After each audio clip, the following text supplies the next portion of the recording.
Alright guys, this is Tryptic, and I have another 3 vs 3 commentary for you today. This is a Tryptic's Mod 1.6 replay, and I've been getting a lot of feedback from guys. We've been talking about the things I changed, and the things people want me to change back, and the things they want me to keep the same. So, this is a 3 vs 3, and this is not an alliances game. This is a team game where both sides have completely chosen their races. And I know they've done a little bit of strategy, but not all. So, let me see. I can tell you right now what everybody is. We have WarpCore on the left, along with Mighty Master. Loading textures. And their final ally is Sutee. On the right-hand side, we have Zap, Kamk, and Beki is Borg. And in just a moment, I'll tell you what avatars everybody is. But let's see. Yeah, so WarpCore is the Purple Federation. The Borg player here is Mighty Master, and he is Optimized Borg. On the bottom, Sutee is the Romulans. Over on the right, we had Zap, who is a Martok Klingon. In between them, Kamk, who is Federation, and Beki is probably Optimized Borg. I've been trying to give the Assimilate Borg more options for when they're fighting without using their blue beam assimilators, but as so far I've not been successful, or rather, people still prefer Optimize many times. So, last game, we just played a 4 vs 4, which I actually played in, and my team got whomped simply because of the sheer build-up of the top team. They had Negvars and Akuras in vast numbers, and we had our Romulan players, of whom I was one. We had Decisive in fairly good numbers, although I delayed on getting the Decisive special way too long, so that was some advantage I didn't get. And in the end, we were just overwhelmed by the numbers, but it was a very good fight. I did also have some strikes that I got to raid with very nicely. So this game, I wonder if I was wondering if we were going to see some late game tech rush from Zap here, but it seems he is going for a more standard build. So I'm going to try to talk about some of the changes I've done since 3.27 here. For the Federation, they've seen some drastic changes where their warp-ins are now based on their chassis level, which means their chassis level plays a much larger part of their game. They cannot just sit there with a Starfleet command and keep on pumping out warp-ins. They're going to have to keep on putting money into those chassis levels, or they won't be able to get more warp-ins out. And as you can see here, WarpCore is already going straight for chassis level 2. I wonder if he's going to get a super forward yard here. He does not have an Antares yard, so this could only be an Arati yard. I mean, other way around. He doesn't have an Antares yard, so he can't get the Arati yard. So I am expecting to see an Antares go up here, which would really cordon off his side of the map. And we would expect to see it right about here, so that the repair entrance is near the moon. And he's going up here as well. He's getting some serious tritanium on this start. Here we see Mighty Master has sent his constructor all the way up there, and he's getting nodes level 2. I wonder if these guys are rushing for something late. In order to get cubes and diamonds, you now require nodes level 3, which is partially meant to specifically counter situations like this, where there's a 3 vs 3 and the Borg player tries to rush something. Although it won't be too effective. I mean, you can still do it. You can definitely still pull it off. Down here we see Sutee is Helev Romulan, so he's going for Generics. He's probably going to upgrade these to Spectres, maybe? No, never mind. Actually, against a Borg player, just the regular Generics will probably work pretty well. Discussing changes, I'm probably going to increase the speed of these, both the Generics and the Spectre, which will make them significantly more deadly. So I may also need to increase their cost or something. We'll take a look at it in the future. The problem is right now they're just not very flexible in their use because they can almost always be outrun. And over here we see Zap. He has a single Quebec. He has Cavort production. Where is that? Who's getting shot at? Oh, I see. He's going for the declip on that scout. I don't know how well that'll work for him. But yeah, he is going to be getting cavorts. I actually really like the Martok cavort because the Takarosha cavort comes with torpedoes and slightly higher offense, but the Martok one, with its pulses only, actually does slightly more damage to small ships. It just does significantly less damage to medium and large. And when I say significant, I'm talking around 20 DPS.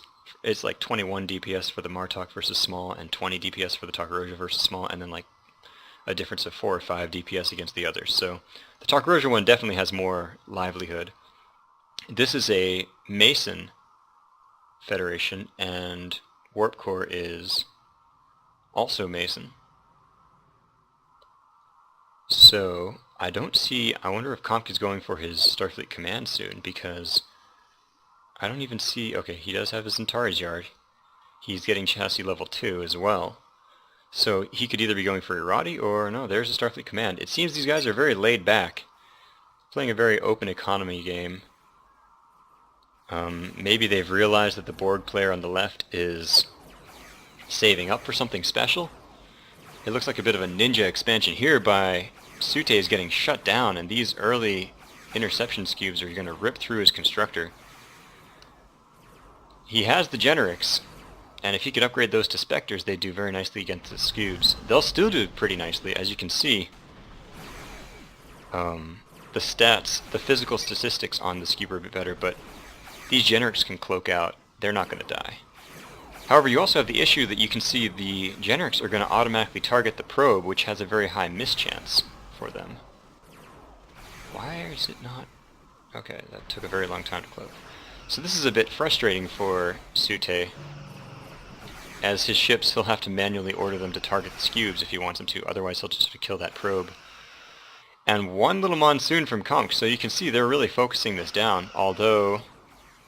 Oh wow, yeah, with only 1 yard, this is a very slow industrial build-up for Sutee, which is turning out very badly for him. Oh man, look at this. So he already had taken 4, and he was going for his 5th moon pair. He has built so many miners this game. And as a result, he only has the 3 generics. And Beki is just hitting perfectly with this early pressure, killing off a bunch of miners. Beki, I don't think, should even mess with these generics too much, because you're not going to kill them. But kill off the miners. Kill off tons and tons of miners. 3 generics is a bit of a threat, though. And this is why I'm afraid of increasing the speed of these things, because they are very good base defenders. Having 20 defense, the old generics only had 17 defense, I think. And it was quite easy to kill early, so it didn't have this problem of generics that are sitting near a yard really can't be killed at this stage of the game. Especially against the Borg, when the Borg have all of their weapons that do tons of extra damage to small ships, but this is a medium ship. And it has better survivability than the Laval, except for the Allied repair bit. And also the fact that it is significantly cheaper than Laval. So these generics are very good base defenders. I might even have to make them require something like require the Research Institute, even though people get the Research Institute anyway. That would slow down generics in the super early game. And then I could increase their speed a bit maybe. So here we see Zap doing some pretty heavy raiding, although the Akira is the same type of ship. Like, if it's near a yard, it's not going to die. I wonder if he got a miner kill. It looks like he did, because there would have been one here. But here comes a sphere, and this is a fun sphere. That's 2 regen torpedo beam sphere. Has very nice offense. It will have the volley beam for Tryptic's mod, and it will have the short-range torpedo, which has a lot higher offensive value than it used to have. I'd like to point out, oh wow, we have a descent warp in from the right side. This is not going to go as well as you thought it would, because there's a sphere. And I'm pretty sure that the sphere is faster than this thing, so he needs to leave. They are probably going to snipe this constructor. I don't even think it can get into the yard. Yep, they'll definitely kill it, but at what cost? Although, as I say that, they're not really taking any losses. There's one cavort gets out. This is an Akira from the right-hand side. Oh, that might be a kill. Oh, that was close. They did get the engines and the life support, so that cavort is done. Unfortunately, yeah, so when there's only 1 beam module, the volley is very weak. It's only 3 shots, and then it only recharges for slightly longer than a regular volley, so interval. So this beam sphere is not by any means like the beam is not a very strong effect. I wanted it to scale properly. So another thing I'd like to note is the Descent Warp-In is not available until you get Chassis Level 2. And the Teutoburg is not even available until you get Chassis Level 3, and they have been buffed appropriately. The big deal with the Descent is the shield reset used to be like a 5-minute cooldown. Now it's only a 2 or 3 minute cooldown. It used to be dogfight range, now it's that range. It's short range. However, it does not affect itself or other Descent vessels.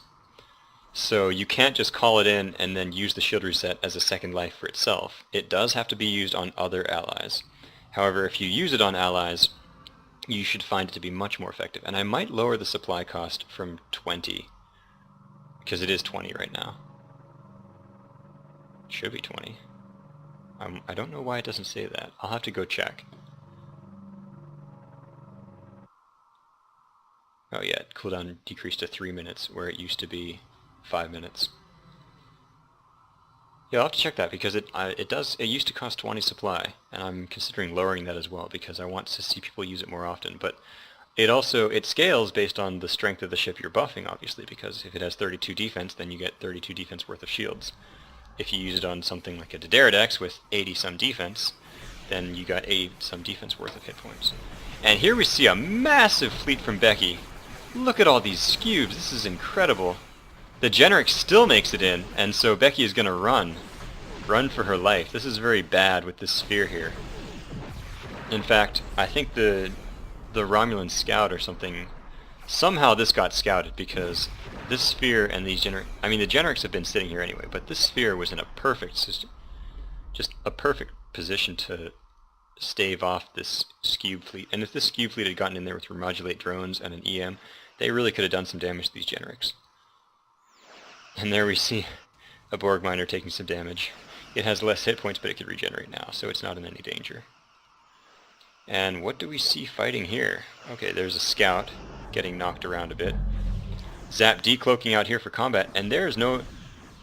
Oh wow. WarpCore does not even have his Starfleet Science. What is he building? He has his Urati Yard. Oh, okay. WarpCore has gotten Chassis Level 3. He's rushed straight through it. Straight to it. Let's see what's going on here. Okay, we have Generics attacking here with this sphere. They might even snipe this adapter, and this is way too much firepower. And like I said, this is why I'm very much afraid of giving the Generics too much speed. Even though in some cases they feel like they're not useful. In other cases they can just be overwhelming, because their cost is so cheap. And this sphere really got up there in the middle of it all. Although there is an upgraded starbase shooting at him, and they're not going to kill that. This adapter did finish, just barely.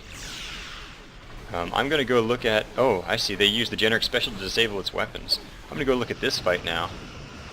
So the right-hand side is double-teaming WarpCore, and without the support, I think this is probably his descent from the left side. No, this is from the right. So now there's two of them, and they can't shield recharge each other, but still the statistics are very high. And WarpCore is going to get chased a very long way. He is in big trouble. And also, this Urati Yard is cheap, but its defense is low, and its build time is ridiculous. I'll tell you right now, like, these things are over a 2-minute build time. And so is the Defiant. Because the idea is, although it's cheaper to get the yard, you really need to have 2 yards to do the manufacturing of 1 yard in the old days. The old one, like these new ones, the idea is you need to have a whole bunch of them. And WarpCore is in a position to be seriously in trouble if his allies don't come help him now. These Generics need to make their way. Sutee has finally gotten his industrial juggernaut going, and he's going to pump out Generics like there's no tomorrow. In fact, I may leave these guys at their current speed and just increase the Spectre speed, because that is a lot. That is significant. There goes a miner, and this Borg. So WarpCore, Mighty Master, he has an uplink over here. He has an uplink down here. He didn't bother with any early ships. He just went straight for that sphere, and now I don't see what he's doing, although he just started building something. Oh, okay, he's getting nodes level 3, so I'm not sure.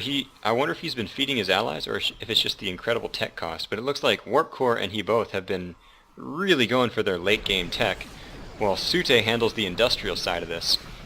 And this could work out pretty well for them. There is a Mason torpedo platform though, and they're going to run from that. They're going to say, no sir, I'm good thanks. So, but yeah, Sutee's forces and the threat here is really helping out his allies, although that torpedo platform is huge. Because without that platform, they could have continued to attack here, but with it, they really can't do anything in this sector.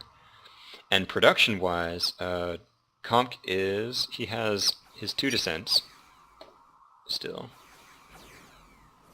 Who's that? Oh, a scout goes down. Beki does not have much mining. I think she maybe didn't notice these mining expansions here, where she's been so focused on her combat and getting all those cubes. This is very bad, though. You really, really need to get these mining stations up, because otherwise Beki, her side is not going to have the same kind of production. And Sutee over here, he's even got mining here. I wonder if he's going to go even further or something, or if he's just going to get a repair yard. What's he getting? Oh, he's just moving there for now. But as you can see, now there are 2 spheres out from Mighty Master, so he hasn't been slacking. He's getting his nodes level 3 still, or he has completed it, so his nodes levels are going to be just fine. And these guys, let's see what they get. They get a nice little 16% resistance from beam weapons, which is kind of nice against all these guys. He's still in big trouble if he fights. Oh my goodness. Yeah, and there's also Excelsior 2s coming out from Kamk. The right side just have their industry really going. And on the left side here, I really expect to see a Starfleet command go up somewhere. Although WarpCore has lost a fair amount of his infrastructure, because maybe he never saturated this or something, or maybe he moved them over. He has Zakiras and he has 1 Sovereign, so the Sovereign, I haven't modified the tooltip on this. But the Sovereign now increases your warp-in limit by 1. And in Tryptic's mod 2.0, it's going to increase, oh shoot, can't look at that. It's going to increase your warp-in limit by 2. With the idea being that this is your fleet support, so as each warp-in now costs 4 points, basically 2 Sovereigns will increase your warp-in cap by 1, like 1 warp-in worth. So you really need to use them in conjunction with warp-in. So in that way, a rush straight to Sovereigns is not going to be very effective. But if you combine it with your Starfleet command over a very long period of time... Oh, I can't look at that. Okay, there's Sutee decloaking. But yeah, if you build up your Sovereigns over a long period of time, they will be incredibly deadly. I'm also going to make it so that their engine disable has a longer range. But it requires them to rank up a bit before they can use it. So here we see the Generics, and they might be a little bit outclassed. I wonder if they are running away, or what's going on here. Because there is just too much firepower for these guys. They really need to combine with those spheres. The spheres are coming down. The Generics are running, and pretty soon... Okay, his cloak is off cooldown. So I think he's just going to give this up. Probably needs to cancel his production, because... Oh man, that Generics comes out and just dies. Okay, the Generics fleet is now cloaked, and they're coming back. I see the transmission matrix, although it's not like there's anything that nanites can be used on. And here come the Sovereigns. They do have their special ability, which is crazy expensive. And here's a warp-in. With chassis level 3, this could be a Teutoburg warp-in. I'm looking for where the warp-in lands. Okay, it is a regular warp-in, though. So if the top team can gather all their forces here, then we can have a nice, good, fair fight. Although Sutee needs to cancel that production. Cancel it, cancel it, cancel it. Oh, whoa, it finished. Never mind. Okay, so here come the Generics are going to be the ones targeted for the left side. The right side is going to be the Quebecs taking damage, unless somebody focuses fire like these spheres going on this Excelsior 2. However, there are plenty of Generics, but I get the impression there goes one of the shield resets. They still have another one available, I think. So it's going to be very difficult to kill off these Federation ships. Oh, no, both shield resets have been used. So the Klingons are running. Here comes WarpCore's other ships just to reinforce. Sutee has lost a great number of Generics. However, as the 2 fleets get smaller, you're going to reach the point where the spheres become the unstoppable juggernauts that just can't be killed. And I really want to see an engine disable go off from one of these Sovereigns, because that could really make a difference. As you can see, Sutee is starting to get stuff out alive. And now the right-hand side is taking lots of firepower. It looks like the Warpins. There goes the engine disable, and now the right-hand team are in trouble. It looks like Zap's Klingon ships took the brunt of that. And here we see a veteran Excelsior 2. It's a beautiful ship, isn't it? 70 defense. This thing has crazy artillery range, and if you had its special research, it can use its special and still move. So it can activate 100%. Is that all? Let's see. Oh yeah, so this veteran. Oh, let's see. Is there another engine disable? Where's the other Sovereign? Okay, both Sovereigns have used their engine disable to great effect. But yeah, this Excelsior 2, the veteran Excelsior 2, can activate its special ability if you had researched it. Look at that range. It has over artillery range. If it activates its special, it will not miss for, I don't know how long it lasts. For 12 seconds, it will not miss. It will have increased, it'll have its shield and hull regeneration like quadrupled. And, like I say, it doesn't miss. And it's recovering health. And it still can move. Unfortunately, it's about to get gangbanged by spheres and a galaxy and sovereigns. So it's going to die. Tragic. We salute you, Artillery Range Excelsior 2. Good night, sweet prince.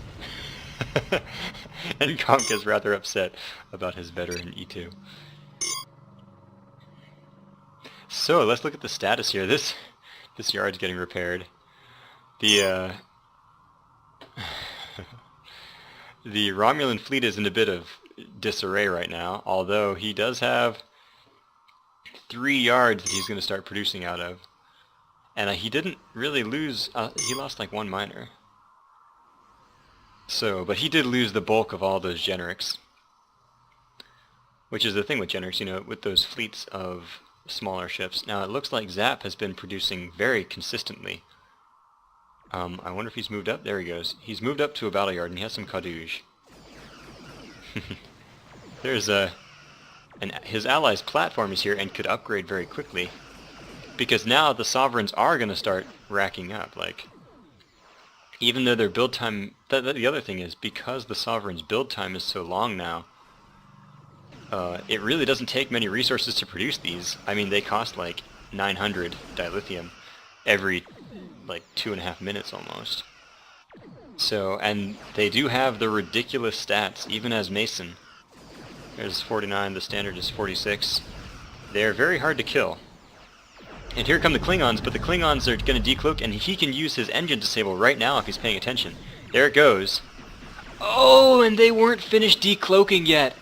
Because their decloak cycle had not finished, the engine disable does not go off. There's another one. That one snags half the fleet. They're still going to drift forward, though. I don't know if they're going to get a kill on this Sovereign. They might, though. They might kill one of them. And that is a pretty big loss for him. His allies... Oh, man. There's a good one. Mighty Master is right on it. He's been supporting his allies this whole time, scouting very well. That was one Sovereign going down, and now this guy's going to die. But the Borg are here. And I think all the engine disables are used up. Oh, there's one more, but now there's no cloak detect. And they did kill a Kadouj and a Quebec. So, 1 Sovereign for those Klingon ships. Probably about a fair trade, honestly. And here comes the Nanite Diamond, by the way, that I have not been paying attention enough to notice.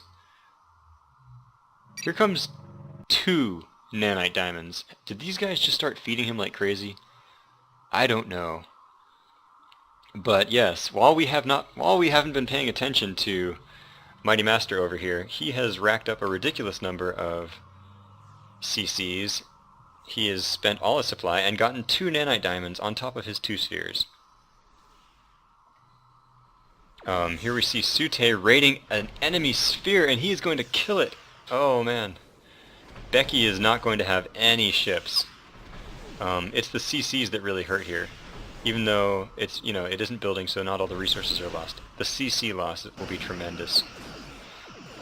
And Sutee is just saying, screw it, I'm not even going to deal with that. This is a triple beam, 1 regen sphere. So it does a lot of its damage all up front. But I mean, yeah, Sutee just says, if you guys can kill it before it's done decommissioning, then power to you. He knows what's going on, but the top team, or the left team, has way too much power. Here we see Zap doing the same thing. It's a base trade where everybody knows what's going on. They're like, screw it, I don't have time for this base trade. I'm just gonna take it and decommission it. And we're gonna see both teams start to get a lot of resources here.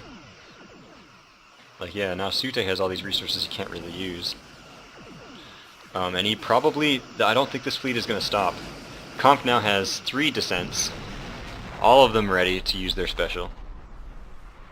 And his primary fleet, I guess that is, he's been going Akuras this whole game and these descents. Actually, the fact that he has 3 of them means that he did get chassis level 3, because you require chassis level 3 to get that 3rd set of warp in. So I wonder if he was planning to build something special out of here or something. If he was, he hasn't built it yet. And here come the diamonds to take out these torpedo turrets before they cause a mess with all the rest of the fleet, which is a very good play for the left-hand team. And these torpedoes that were so deadly and mighty earlier are just going to get swept aside. Zap's forces are here, and they probably have allied repair, but, and there goes the Sovereign. Let's see how long it takes to build a Sovereign now. Yep, about 140 seconds total. And the Klingon decloak with bad timing. Terrible, terrible timing. I guess the right-hand team just are acknowledging that they've lost or something. Or maybe he was really hoping to kill something before those turrets go down. Or maybe he was just trying to be a really good ally and show his friend that he cares. But now they're going to get engine disabled, and I mean, I don't even see... Okay, there's the nanites. They're going to get nanited and engine disabled, and every last Klingon ship is going to die. I don't even know if they're getting kills on the right-hand team. There's another engine disable. Yeah, so Zap's small ship fleet is just gone. There will be nothing after this. And any minute now I'm expecting to see his production get his resources get transferred over to the others. Here's the Sovereign still building, like, oh dear, oh god, don't let them kill me while I'm still building. But honestly, the Sovereign has almost as many hit points as the Yard. Meanwhile, back at the ranch, there is a nice fleet of Akuras here, combined with these descents. The triple descents are very nice, combined with these Mason Akuras that have 32 defensive value as their base. But Beki is... Oh shoot! Okay, Beki had a sphere, and that sphere has been caught by the Borg and will probably die to the holding beams. It doesn't regenerate, so even if it does get out, I mean, this will take a lot of damage. It does still have some very nasty damage, and will probably kill something unless its weapons are disabled. But yeah, the sphere goes down, so now Beki has nothing, and Zap has nothing. And Kamk has his little fleet here that he's taking home. Maybe he's hoping that they'll be so confident they'll fight him in range of a starbase. Or maybe he can use this, but... I mean, yeah, we have Sutee's, Griffins, and Generics, and the thing is, Sutee's yards are all rebuilt, probably. Okay, no, just the one. He had to build a new constructor. But, yes, Sutee has... Sutee's production is just fine. And honestly, I bet Mighty Master is going for like a cube or something just for fun. Okay, no, he's just getting his incubation stuff, but... Even WarpCore, his Sovereign's still going. He's been getting the Novas, which I made significantly more offensive, and they now require chassis level 3. I want to see a Teutoburg warp in. Warp into Teutoburg for me, dude.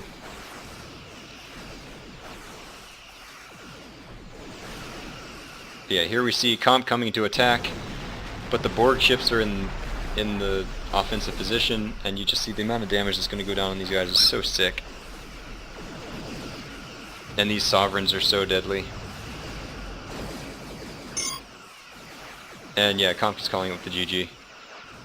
We saw one defensive patterns going, but there's nanites out here. And he's done with it.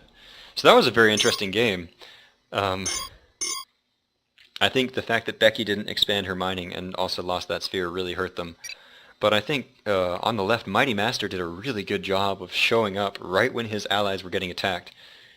Like, he was at the top, he was at the bottom, and all of those attacks, if his sphere or spheres hadn't been there, they would have gone a whole lot worse for his team.